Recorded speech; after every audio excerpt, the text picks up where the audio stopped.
Penyakit akibat kerja. 1. Pengertian penyakit akibat kerja. Penyakit akibat kerja adalah penyakit yang disebabkan oleh pekerjaan, alat kerja, bahan, proses maupun lingkungan kerja. Dengan demikian, penyakit akibat kerja merupakan penyakit yang artifisial atau man-made disease.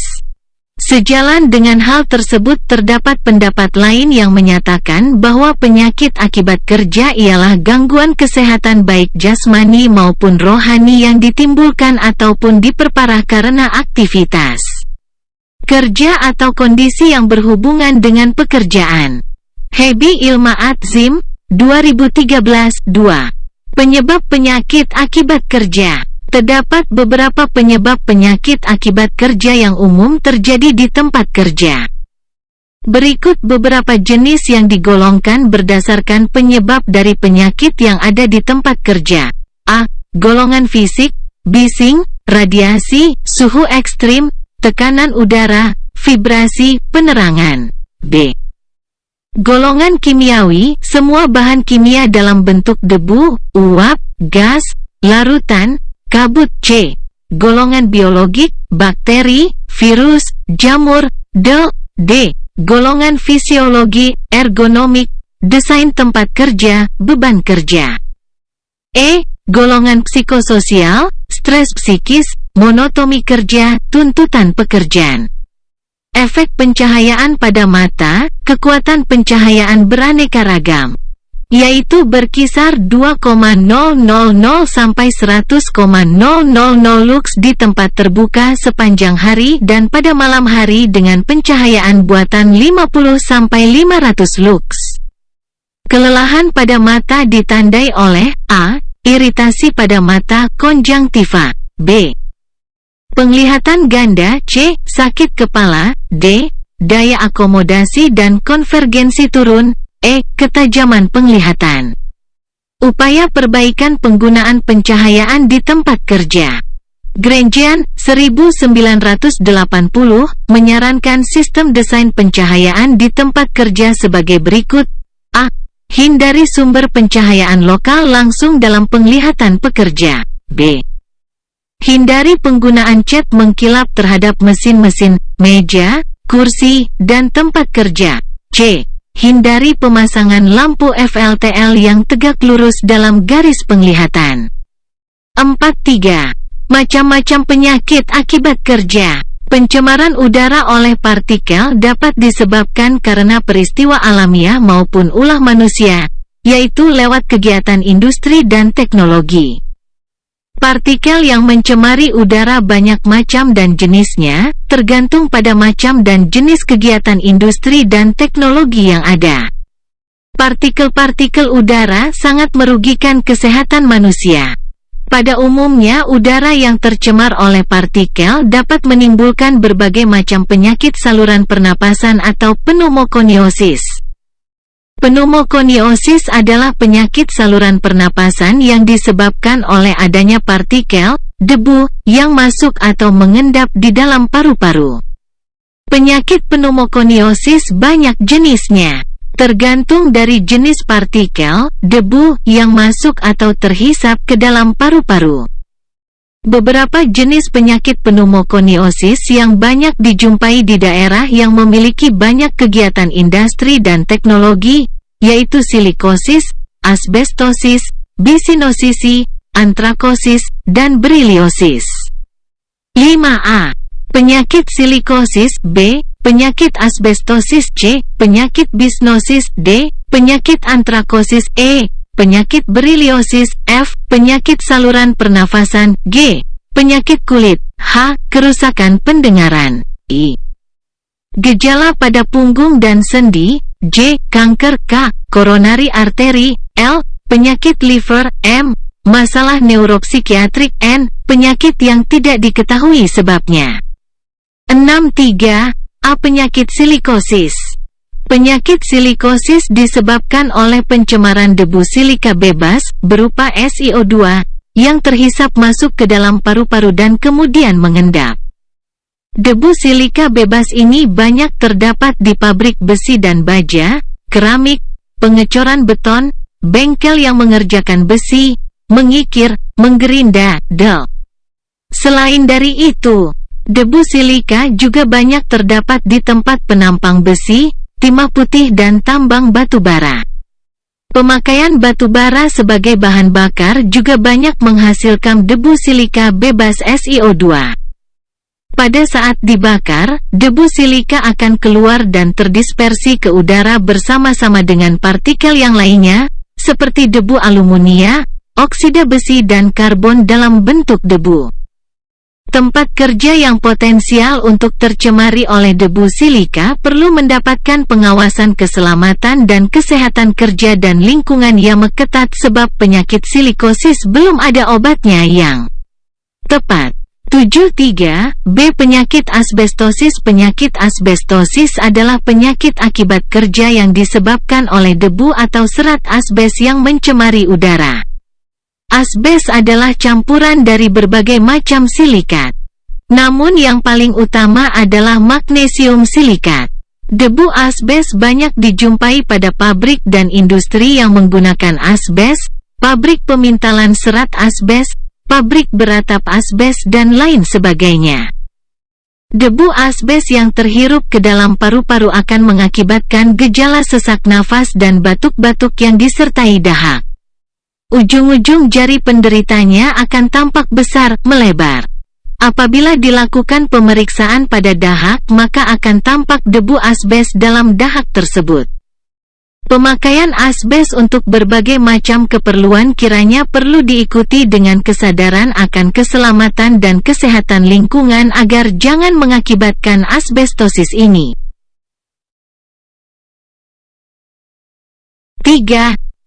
Penyakit bisnosis. Penyakit bisnosis adalah penyakit yang disebabkan oleh pencemaran debu kapas atau serat kapas di udara yang kemudian terhisap ke dalam paru-paru. Pencemaran ini dapat dijumpai pada pabrik pemintalan kapas, pabrik tekstil, perusahaan, atau pergudangan kapas. Masa inkubasi penyakit bisnosis cukup lama, yaitu sekitar 5 tahun. Tanda-tanda awal penyakit bisnosis ini berupa sesak nafas, terasa berat pada dada, terutama pada hari Senin, yaitu hari awal kerja pada setiap minggu. Pada bisnosis yang sudah lanjut atau berat, penyakit tersebut biasanya juga diikuti dengan penyakit bronkitis kronis dan mungkin juga disertai dengan emfisema. 3. Penyakit antrakosis. Penyakit antrakosis. Penyakit antrakosis adalah penyakit saluran pernapasan yang disebabkan oleh debu batu bara. Penyakit ini biasanya dijumpai pada pekerja-pekerja tambang batu bara atau pada pekerja-pekerja yang banyak melibatkan penggunaan batu bara, seperti pembakaran batu bara pada tanur besi, lokomotif, stoker, dan juga pada kapal laut bertenaga batu bara, serta pekerja boiler pada pusat listrik tenaga uap berbahan bakar batu bara. Penyakit antrakosis ada 3 macam, yaitu penyakit antrakosis murni, penyakit silikoantrakosis, dan penyakit tuberkulosilkoantrakosis. 3. Penyakit beriliosis. Udara yang tercemar oleh debu logam berilium, baik yang berupa logam murni, oksida, sulfat, maupun dalam bentuk halogenida, dapat menyebabkan penyakit saliran pernafasan yang disebut beriliosis. Debu logam tersebut dapat menyebabkan nasofaringtis, bronkitis, dan pneumonitis yang ditandai dengan gejala sedikit demam, batuk kering, dan sesak nafas. Penyakit beriliosis dapat timbul pada pekerja-pekerja industri yang menggunakan logam campuran berilium, tembaga, pekerja pada pabrik fluoresen, pabrik pembuatan tabung radio, dan juga pada pekerja pengolahan bahan penunjang industri nuklir. 3. Penyakit saluran pernafasan. Penyakit akibat kerja pada saluran pernafasan dapat bersifat akut maupun kronis. Akut misalnya asma akibat kerja, sering didiagnosis sebagai tracheobronkitis akut atau karena virus kronis, misal asbestosis, seperti gejala kronik obstruktif pulmonary disease, COPD, atau edema paru akut. Penyakit ini disebabkan oleh bahan kimia seperti nitrogen oksida. 3. G. Penyakit kulit. Pada umumnya tidak spesifik, menyusahkan, tidak mengancam kehidupan, dan kadang sembuh sendiri. Dermatitis kontak yang dilaporkan, 90% merupakan penyakit kulit yang berhubungan dengan pekerjaan. Penting riwayat pekerjaan dalam mengidentifikasi iritan yang merupakan penyebab, membuat peka, atau karena faktor lain. 3. H. Kerusakan pendengaran. Banyak kasus gangguan pendengaran menunjukkan akibat paparan kebisingan yang lama, ada beberapa kasus bukan karena pekerjaan. Riwayat pekerjaan secara detail sebaiknya didapatkan dari setiap orang dengan gangguan pendengaran. Dibuat rekomendasi tentang pencegahan terjadinya hilang pendengaran. 3. I. Gejala pada punggung dan sendi. Tidak ada tes atau prosedur yang dapat membedakan penyakit pada punggung yang berhubungan dengan pekerjaan daripada yang tidak berhubungan dengan pekerjaan. Penentuan kemungkinan bergantung pada riwayat pekerjaan. Artritis dan tenosinovitis disebabkan oleh gerakan berulang yang tidak wajar. 3. J. Kanker. Adanya presentase yang signifikan menunjukkan kasus kanker yang disebabkan oleh paparan di tempat kerja. Bukti bahwa bahan di tempat kerja, karsinogen, seringkali didapat dari laporan klinis individu daripada studi epidemiologi. Pada kanker paparan untuk terjadinya karsinogen mulai lebih besar dari 20 tahun sebelum diagnosis. 3. K. Coronary artery. Penyakit ini disebabkan oleh karena stres atau karbon monoksida dan bahan kimia lain di tempat kerja. 3. L. Penyakit liver. Sering didiagnosis sebagai penyakit liver oleh karena hepatitis virus atau sirosis karena alkohol. Penting riwayat tentang pekerjaan, serta bahan toksik yang ada. 3. M. Masalah neuropsikiatrik. Masalah neuropsikiatrik yang berhubungan dengan tempat kerja sering diabaikan. Neuropati perifer sering dikaitkan dengan diabetes, pemakaian alkohol, atau tidak diketahui penyebabnya. Depresi oleh karena penyalahgunaan zat-zat atau masalah psikiatri. Kelakuan yang tidak baik mungkin merupakan gejala awal dari stres yang berhubungan dengan pekerjaan. Lebih dari 100 bahan kimia, solvent, dapat menyebabkan depresi. Beberapa neurotoksin, termasuk arsen, timah, merkuri, metil, butil keton, dapat menyebabkan neuropati perifer. Selain itu, karbon disulfide dapat menyebabkan gejala seperti psikosis. 3. N. Penyakit yang tidak diketahui sebabnya. Penyakit yang tidak diketahui sebabnya, alergi dan gangguan kecemasan mungkin berhubungan dengan bahan kimia atau lingkungan sick building syndrome. Multiple chemical sensitivities, MCS, misal parfum, derivate petroleum, rokok. 4. Faktor penyebab penyakit akibat kerja A, faktor fisik, B, faktor kimia, C, faktor biologi, D, faktor ergonomi, fisiologi, E, faktor psikologi. 4. A. Faktor fisik. Penyebab 1. Suara tinggi atau bising dapat menyebabkan ketulian. 2. Temperature atau suhu tinggi dapat menyebabkan hyperpireksi, miliaria, heat cramp, heat exhaustion, dan heat stroke. 3. Radiasi sinar elektromagnetik inframerah dapat menyebabkan katarak. 4. Ultraviolet dapat menyebabkan konjungtivitis. 5. Radioaktif. Alfa, beta, gamma, X dapat menyebabkan gangguan terhadap sel tubuh manusia. 6. Tekanan udara tinggi menyebabkan Coulson disease. 7. Getaran menyebabkan Raynaud's disease, gangguan metabolisme, polineuritis. Pencegahannya, 1. Pengendalian cahaya di ruang laboratorium. 2. Pengaturan ventilasi dan penyediaan air minum yang cukup memadai. 3. Menurunkan getaran dengan bantalan anti-vibrasi. 4. Pengaturan jadwal kerja yang sesuai. 5. Pelindung mata untuk sinar laser.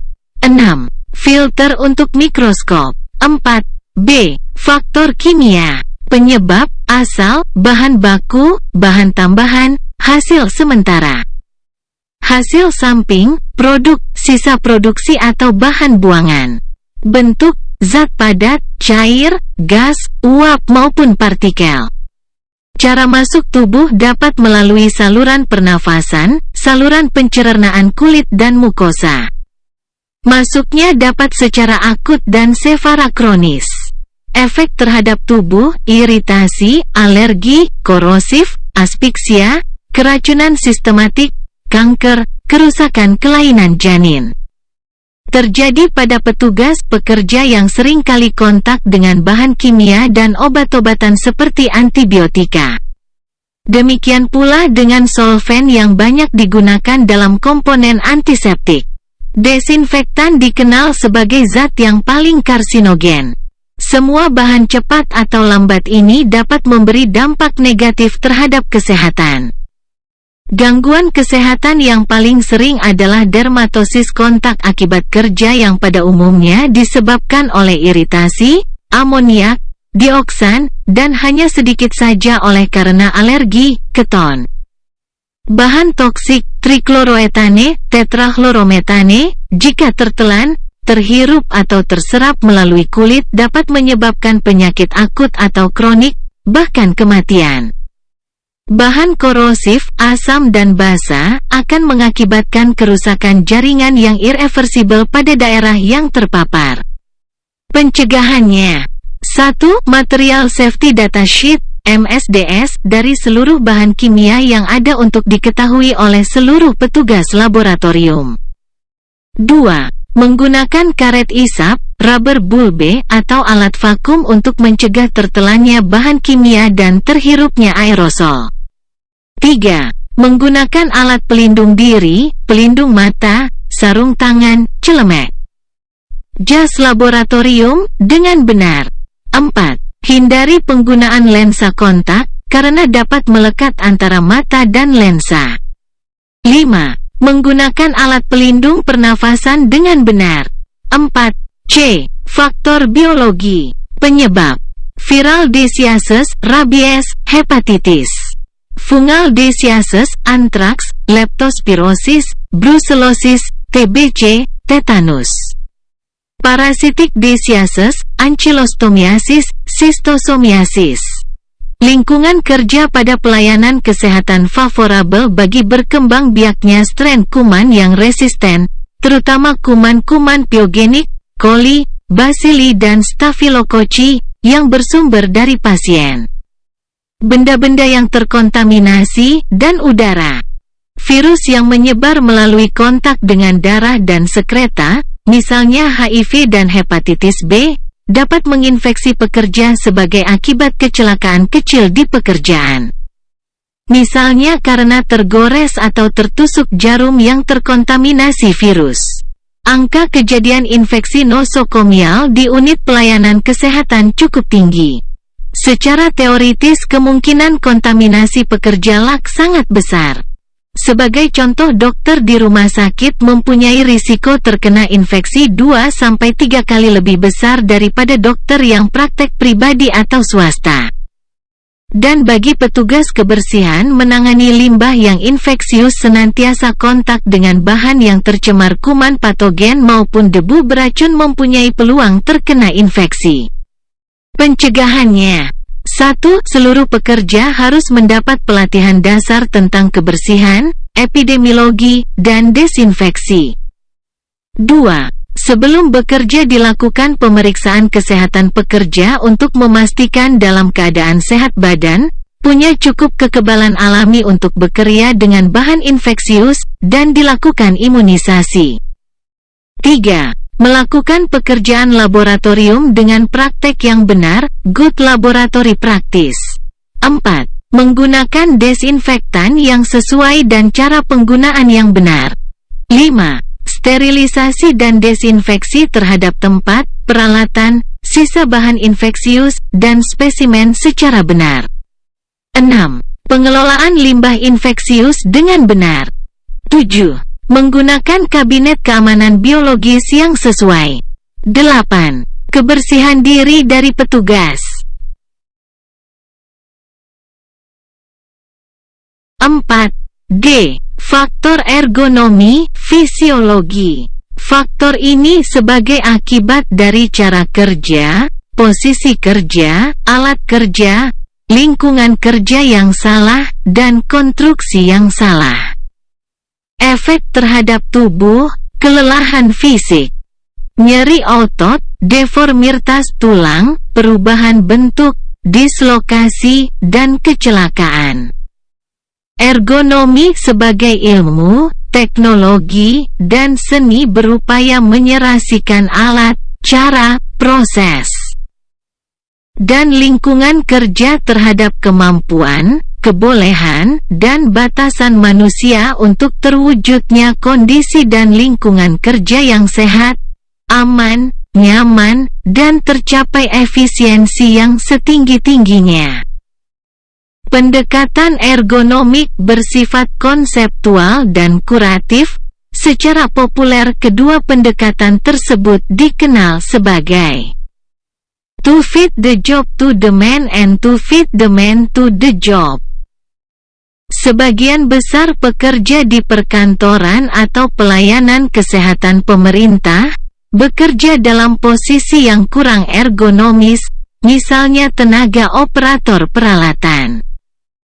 Hal ini disebabkan peralatan yang digunakan pada umumnya barang impor yang desainnya tidak sesuai dengan ukuran pekerja Indonesia. Posisi kerja yang salah dan dipaksakan dapat menyebabkan mudah lelah sehingga kerja menjadi kurang efisien dan dalam jangka panjang dapat menyebabkan gangguan fisik dan psikologis, stres, dengan keluhan yang paling sering adalah nyeri pinggang kerja, low back pain. 23.4.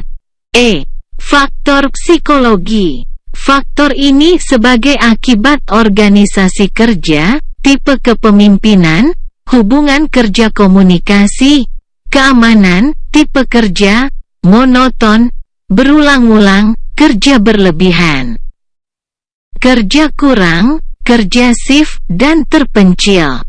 Manifestasinya berupa stres. Beberapa contoh faktor psikososial yang dapat menyebabkan stres antara lain. 1. Pelayanan kesehatan seringkali bersifat emergensi dan menyangkut hidup mati seseorang. Untuk itu pekerja di laboratorium kesehatan dituntut untuk memberikan pelayanan yang tepat dan cepat disertai dengan kewibawaan dan keramah tamahan. 2. Pekerjaan pada unit-unit tertentu yang sangat monoton. 3. Hubungan kerja yang kurang serasi antara pimpinan dan bawahan atau sesama teman kerja. 4. Beban mental karena menjadi panutan bagi mitra kerja di sektor formal ataupun informal. 24.5. Diagnosis penyakit akibat kerja. Untuk dapat mendiagnosis penyakit akibat kerja pada individu perlu dilakukan suatu pendekatan sistematis untuk mendapatkan informasi yang diperlukan dan menginterpretasinya secara tepat.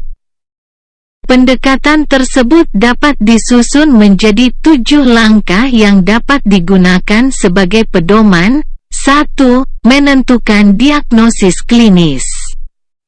2. Menentukan paparan yang dialami oleh tenaga kerja selama ini. 3. Menentukan apakah paparan memang dapat menyebabkan penyakit tersebut. 4. Menentukan apakah jumlah paparan yang dialami cukup besar untuk dapat mengakibatkan penyakit tersebut. 5. Menentukan apakah ada faktor-faktor lain yang mungkin dapat mempengaruhi. 6. Mencari adanya kemungkinan lain yang dapat merupakan penyebab penyakit. 7. Membuat keputusan apakah penyakit tersebut disebabkan oleh pekerjaannya.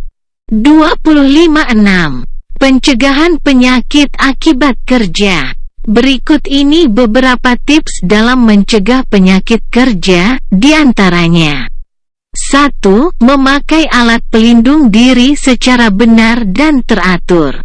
2. Mengenali resiko pekerjaan dan cegah supaya tidak terjadi lebih lanjut. 3. Segera akses tempat kesehatan terdekat apabila terjadi luka yang berkelanjutan. Selain itu terdapat pula beberapa pencegahan lain yang dapat ditempuh seperti berikut ini. 1. Pencegahan primer, health promotion. 2. Pencegahan sekunder, specific protection. 3. Pencegahan tersier.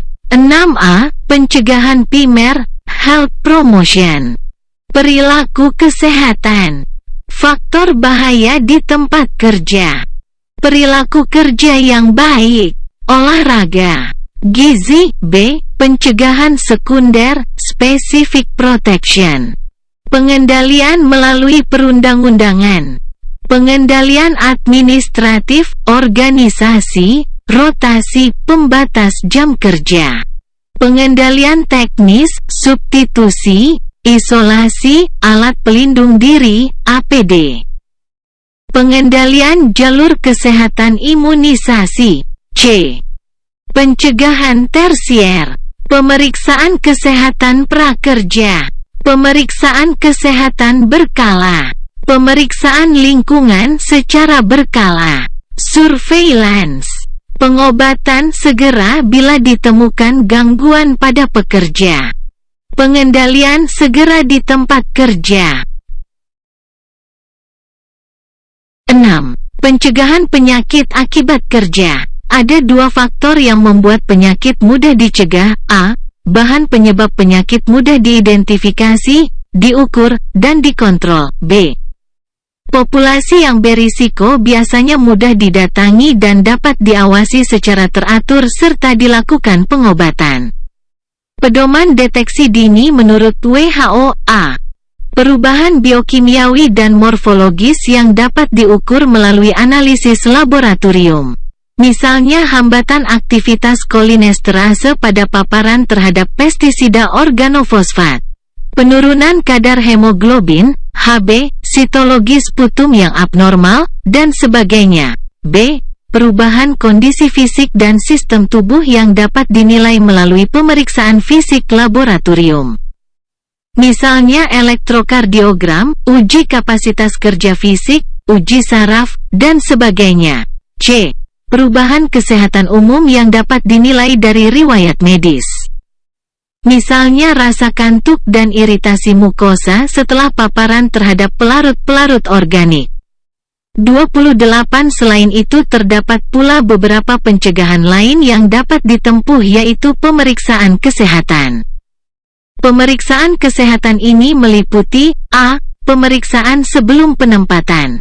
Pemeriksaan ini dilakukan sebelum seorang dipekerjakan atau ditempatkan pada pos pekerjaan tertentu dengan ancaman terhadap kesehatan yang mungkin terjadi. Pemeriksaan fisik yang ditunjang dengan pemeriksaan lain seperti darah, urin, radiologis, serta organ tertentu, seperti mata dan telinga. Merupakan data dasar yang sangat berguna apabila terjadi gangguan kesehatan tenaga kerja setelah sekian lama bekerja. B. Pemeriksaan kesehatan berkala. Pemeriksaan kesehatan berkala sebenarnya dilaksanakan dengan selang waktu teratur setelah pemeriksaan awal sebelum penempatan. Pada medical check-up rutin tidak selalu diperlukan pemeriksaan medis lengkap, terutama bila tidak ada indikasi yang jelas. Pemeriksaan ini juga harus difokuskan pada organ dan sistem tubuh yang memungkinkan terpengaruh bahan-bahan berbahaya di tempat kerja. Sebagai contoh, audiometri adalah uji yang sangat penting bagi tenaga kerja yang bekerja pada lingkungan kerja yang bising. Sedang pemeriksaan radiologis dada, foto toraks, penting untuk mendeteksi tenaga kerja yang berisiko menderita pneumokonosis karena lingkungan kerja tercemar debu.